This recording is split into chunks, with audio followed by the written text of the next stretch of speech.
warahmatullahi wabarakatuh.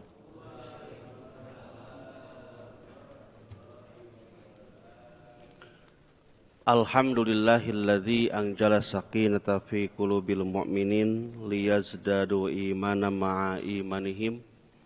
Ashhadu an la ilaha illallah wahdahu la syarikalah wa ashhadu anna Muhammadan abduhu wa rasuluhu la nabiyya ba'dah.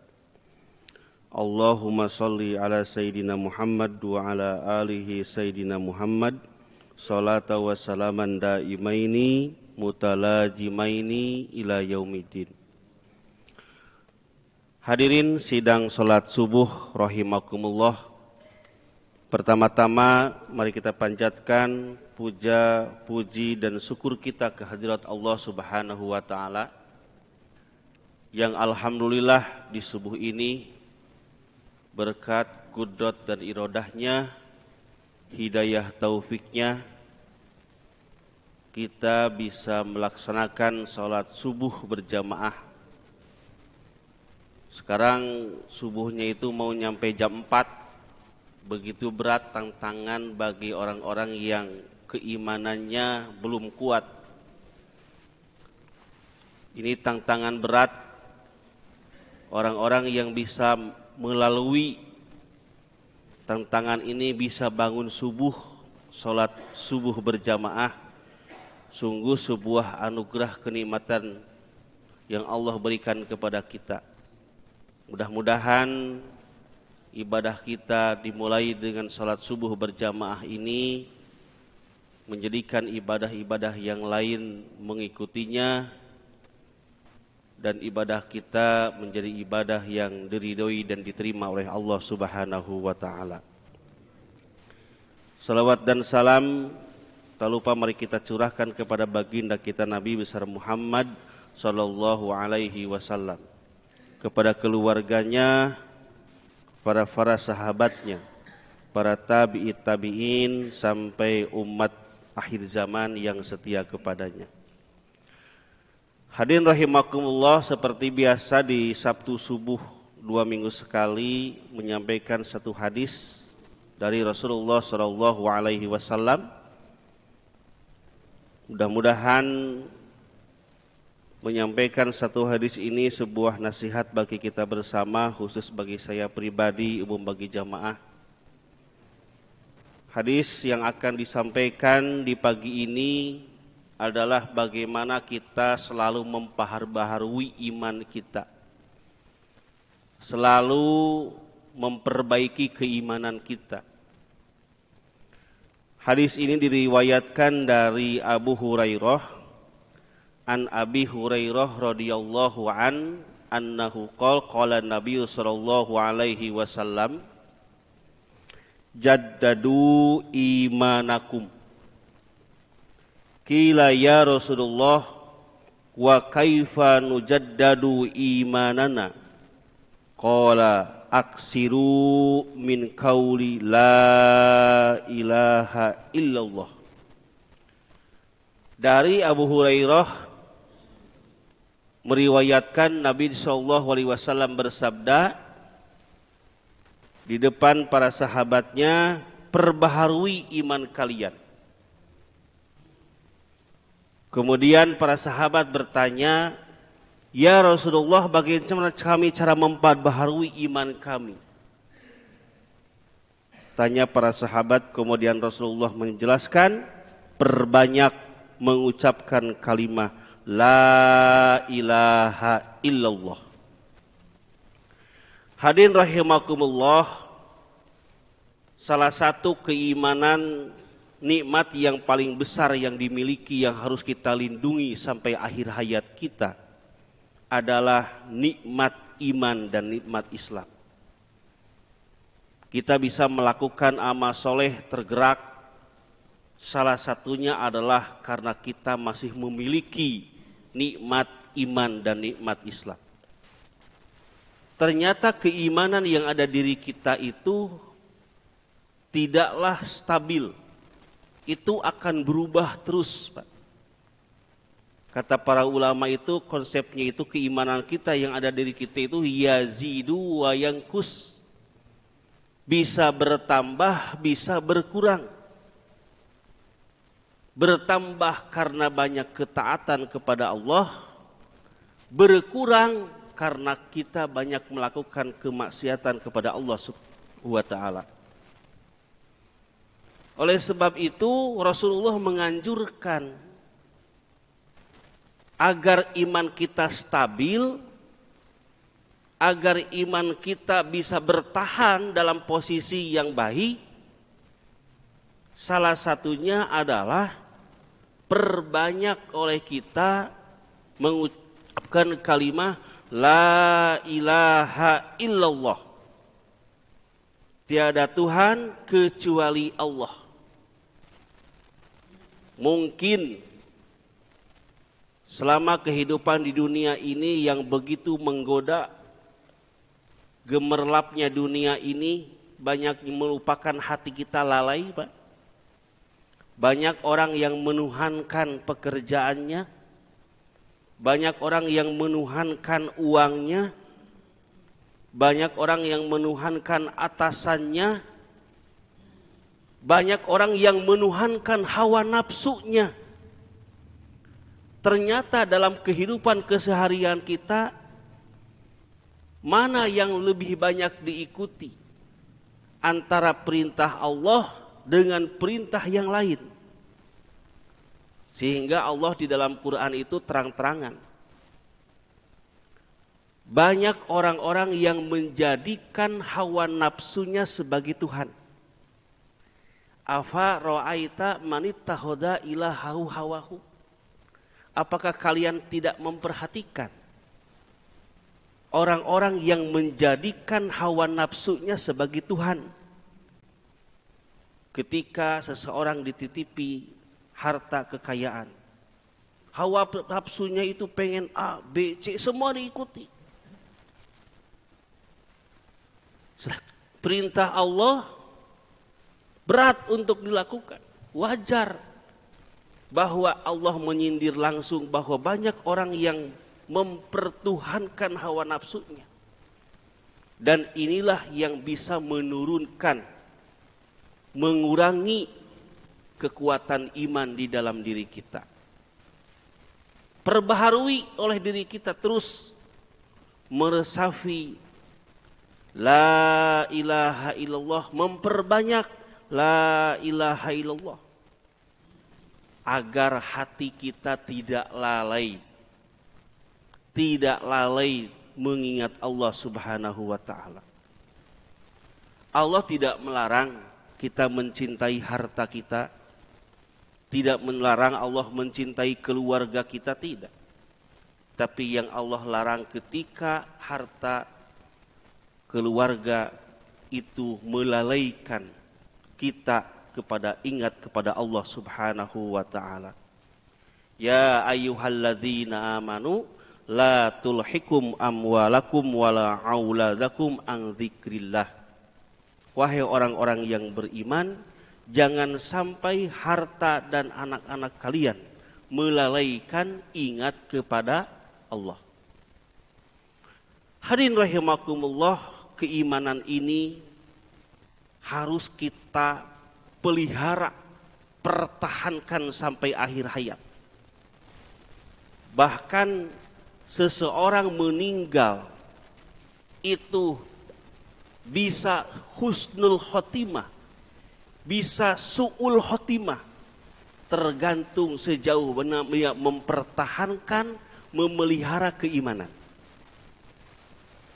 Kalau kenikmatan keimanan ini kita tidak pelihara, kita tidak jaga, kita tidak tingkatkan, begitu banyak godaan-godaan dunia ini yang bisa menggelitirkan keimanan kita. Seperti cerita dari Pak Holil, seorang santri dari Sumatera Barat yang begitu gigih dia pendidikan agama dari kecil, tapi karena salahnya pergaulan, salahnya punya sahabat, lingkungan yang buruk, sehingga dia di akhir hayatnya menukarkan keimanannya dengan kekufuran. Dia tidak bisa menjaga kenikmatan iman ini. Senang di akhir hayatnya dia meninggal dalam keadaan su'ul khotimah. Ini harga mati, Pak. Harga mati Allah menginginkan seseorang akhir hayatnya itu harus meninggal dalam keadaan iman.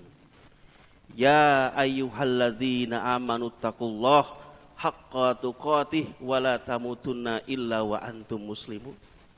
Wahai orang-orang yang beriman, bertakwalah kalian dengan takwa yang sungguh-sungguh betul-betul. Dan jangan kalian meninggal kecuali dalam keadaan muslim, keadaan mempunyai keimanan. Pelihara keimanan nikmat ini, karena ini adalah nikmat yang paling tinggi, yang paling besar yang Allah anugerahkan kepada kita. Bahkan nanti di yaumil qiyamah Allah menggambarkan bagaimana berharganya nikmat iman ini yang dimiliki oleh orang-orang yang beriman. Di dalam surat Ali Imran ayat 91 dijelaskan, orang-orang kafir nanti di yaumil qiyamah iri, mereka menginginkan keimanan. Jikalau mereka menebus kekafiran dengan keimanan, dengan emas sepenuh bumi dan langit, langit dan bumi dia penuhi dengan emas, kemudian ditebus keimanan itu, maka kata Allah, falayyuqbala min ahadihim, Allah tidak akan menerima tebusan mereka.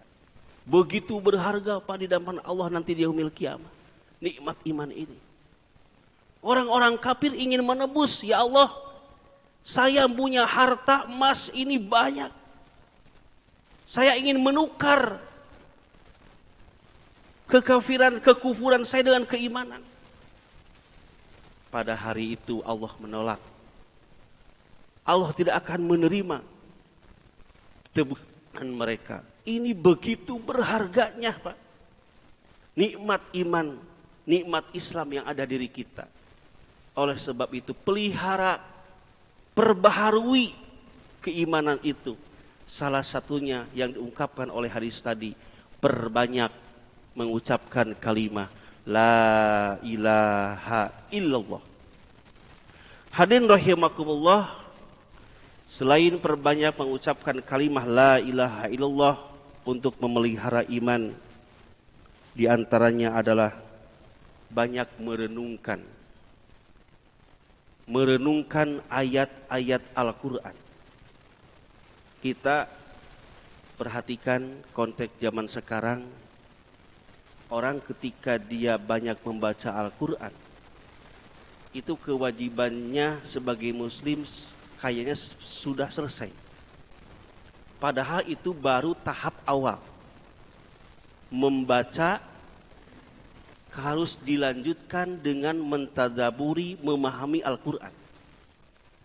Bahkan Allah menyindir di dalam Al-Quran orang-orang yang tidak mentadaburi, memahami Al-Quran, itu seperti hatinya sudah terkunci. Afala yatadabbarunal Qur'an am ala qulubin akfaluha. Orang-orang yang tidak mentadaburi Quran, tidak memahami makna Al-Quran, kandungannya, hakikatnya hatinya terkunci. Jadi setelah kita punya kebiasaan membaca Al-Quran, tingkatkan grade-nya itu. Mentadaburi dan memahami Al-Quran. Kemudian kita lanjutkan dengan sekuat ketakwaan kita, keimanan kita, amalkan Al-Quran. Berbanyak mentadaburi Al-Quran.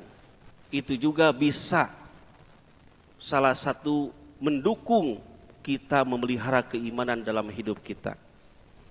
Selanjutnya, yang bisa mendukung, meningkatkan keimanan kita adalah banyak pergi atau menuntut ilmu.